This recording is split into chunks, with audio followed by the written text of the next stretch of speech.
Right now, at this very second, something might be watching us. Not from a science fiction novel, not from a Hollywood blockbuster, but from somewhere out there, across the dark, silent ocean of space, a civilization could be pointing their equivalent of a telescope directly at our little blue world. And here's the question that should keep you up at night. What would they see?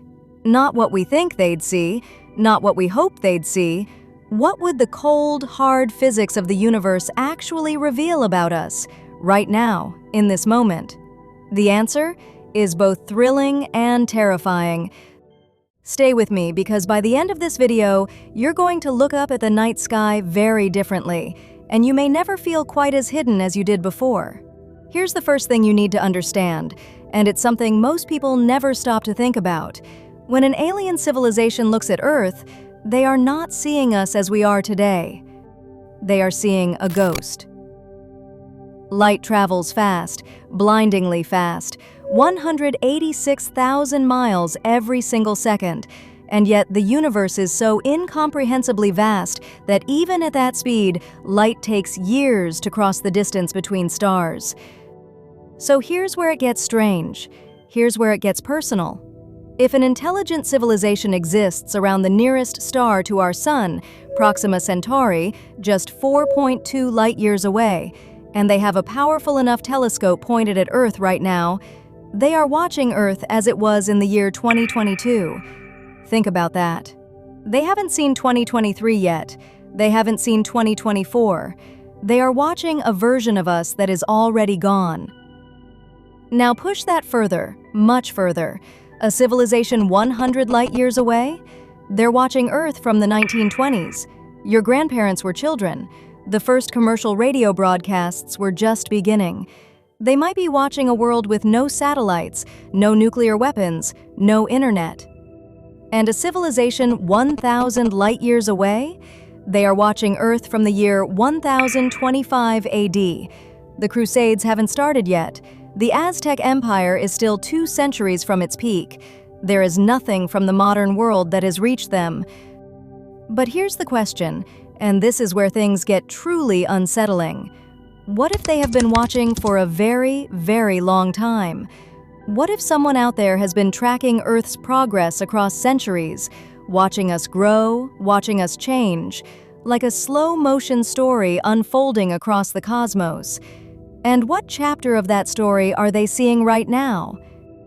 That depends entirely on what signals we've been sending out, and whether we even realize we're sending them. Here's something that might genuinely shock you. We have been screaming into the cosmos for over 100 years, and we never even meant to. Every radio broadcast, every television signal, every radar pulse from every airport and military installation on this planet, all of it has been leaking off into space since the late 1800s. It doesn't stay here. It doesn't fade away. It travels outward at the speed of light, forever, in an ever-expanding bubble of electromagnetic noise. Right now, that bubble is approximately 120 light-years across. That means there is a sphere of space, centered on our planet, 120 light-years in diameter, inside which any sufficiently advanced civilization would know that something interesting is happening on Earth. Within that bubble, astronomers estimate there are somewhere between 1,000 and 2,000 star systems. Many of those stars have planets. Some of those planets may have the right conditions for life. Now, before you panic, let's be honest. Our early radio signals were weak. They've spread and diluted across those vast distances. A civilization on the far edge of our radio bubble would need extraordinarily sensitive equipment to pick us out from the background noise of the universe. But here's the thing about truly advanced civilizations. We have no idea what their technology looks like. We went from horse-drawn carriages to landing on the moon in just 66 years. Imagine what a civilization 1 million years older than us might be capable of detecting.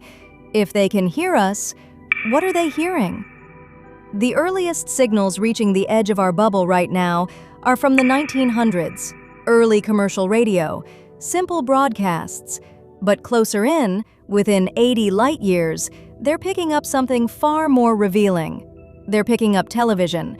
The first strong television signals left Earth in the 1940s.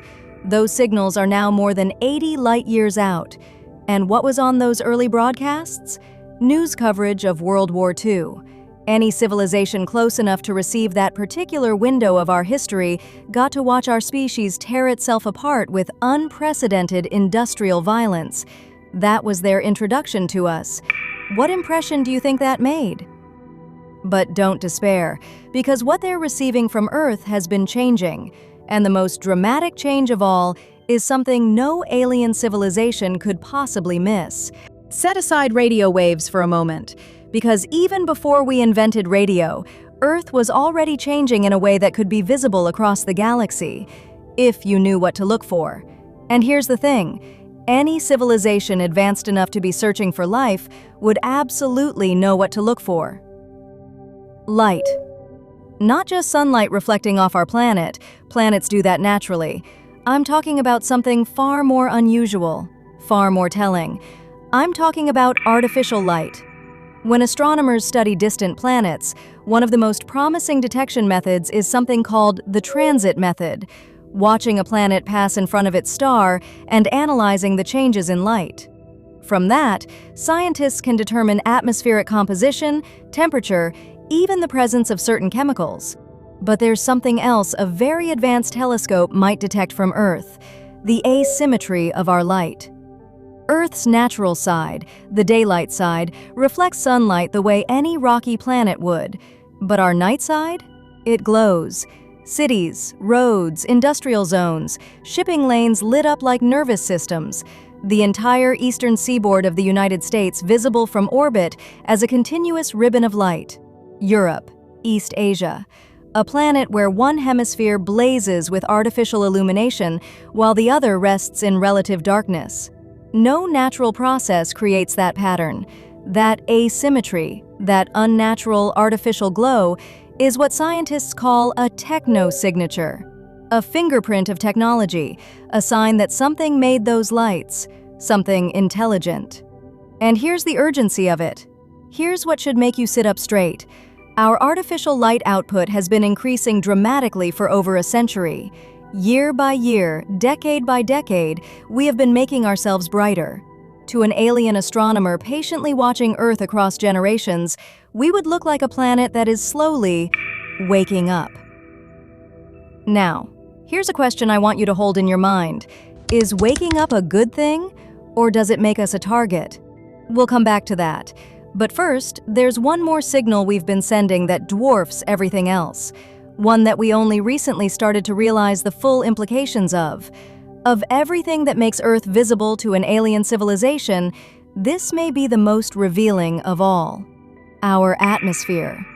Earth's atmosphere is extraordinary in the universe, and not just because it keeps us alive, but because of what's in it. When light from our sun passes through Earth's atmosphere, it leaves a chemical fingerprint. Specific wavelengths of light get absorbed by specific molecules. An advanced alien telescope, studying Earth from light years away, could read that fingerprint like a book. And what would they find? Oxygen, in enormous quantities, almost 21% of our atmosphere. And here's why that matters so profoundly. Oxygen is chemically reactive. It bonds with almost everything. Left alone, it disappears from a planet's atmosphere within millions of years. The only way to maintain high atmospheric oxygen over billions of years? Life, biological life, continuously replenishing it. So our oxygen alone would tell any watching civilization, this planet is alive. But wait, it gets more interesting and more alarming. Because over the last 200 years, a blink of an eye in cosmic time, we've been adding something else to our atmosphere, something that would make any careful alien observer raise an eyebrow. Carbon dioxide, methane, nitrous oxide, the unmistakable chemical signature of industrial civilization. Think about what that looks like from the outside. A planet that for billions of years had a beautifully stable atmospheric chemistry, suddenly, in a geological instant, begins pumping new gases into its air at an accelerating rate. The composition shifts, the temperature rises, The ice caps, visible in the planet's reflectivity, begin to shrink. To any civilization that has studied planetary science, and any civilization advanced enough to travel between stars certainly has, this pattern would be immediately recognizable. They would know exactly what they were looking at. A species that has discovered fossil fuels, a species in the early, chaotic stages of industrialization, a species that is, perhaps, at a critical crossroads in its development. Some scientists have theorized that this particular moment, this chemical signature of early industrialization, might be the most dangerous period in any civilization's history. The period where a species either figures out how to manage its technology or doesn't. From the outside looking in, any watching civilization would know we are right in the middle of that moment, right now. Are they rooting for us? Are they indifferent?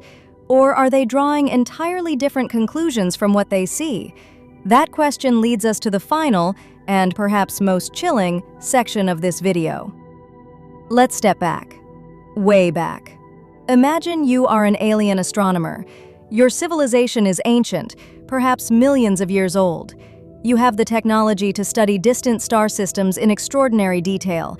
And over the course of your work, you have been monitoring a small blue planet in an unremarkable corner of the galaxy. You've watched it for centuries. You've seen its lights multiply. You've detected its radio chatter. You've read the chemical story of its atmosphere. What do you conclude? Here's where human scientists genuinely disagree, and the debate is fascinating. Earth is scientifically extraordinary, a living planet. A planet with complex chemistry, diverse ecosystems, a large moon that stabilizes its axial tilt, a protective magnetic field. For a civilization that studies the cosmos, Earth might be among the most interesting objects they've ever found. They might be watching us the way we watch nature documentaries, with wonder, with scientific fascination, with hope. Our radio signals tell a complicated story: war, political conflict, competition, a species of enormous creative and destructive potential, a civilization that has split the atom and walked on the moon within the same century. A sufficiently wise alien civilization might look at us the way we might look at a young child playing with matches, with concern, with watchfulness, waiting to see which way we go. This is the one that keeps some of the world's greatest minds awake at night. There is a concept in the search for extraterrestrial intelligence called the dark forest theory. It proposes that the universe may be full of intelligent life, but that life has learned to stay quiet, because in a universe of limited resources, any sufficiently advanced civilization might view another emerging civilization not with curiosity, but as a potential competitor or a potential threat. If this theory is correct, then our century of broadcasting our presence, our radio waves, our television signals, our radar pulses, was not just an accident, it was an announcement. Stephen Hawking, one of the greatest scientific minds of our time, warned explicitly that actively signaling our presence to the cosmos could be one of the most dangerous things our species ever does. He compared it to the indigenous peoples of the Americas sending signals to Europe before Columbus arrived. We don't know what's out there. We don't know what's listening. And we've been talking very, very loudly for a very long time. So, what would aliens see if they looked at Earth right now? They would see a living world, rare, perhaps unique, certainly precious. They would see a species in transition, moving faster than any natural process, reshaping its own planet, reaching outward into space for the first time. They would see our light, our noise, our chemical fingerprints written across the sky. And depending on who, or what, is watching, they might see a wonder, they might see a warning, or they might see an opportunity. The truth is, we don't know. And that uncertainty, that profound, humbling uncertainty, is perhaps the most important thing to sit with. Because the question of what aliens would see looking at Earth is really a question about us, about what kind of story we're telling, about what kind of civilization we're building, about whether the signals we're sending into the cosmos, the ones we can't take back, the ones already racing outward at the speed of light, are signals we'd be proud of. The universe is watching. What do you want it to see? If this video made you think differently about our place in the cosmos, hit that like button. It helps more curious minds find this channel. And if you want to go deeper into the mysteries of the universe, subscribe to Astro Odyssey. We have so much more to explore together. In the next video, we're going to answer a question just as haunting as this one. If we've been sending signals for 120 years, why hasn't anyone answered? The silence of the universe may be the greatest mystery of all. See you out there.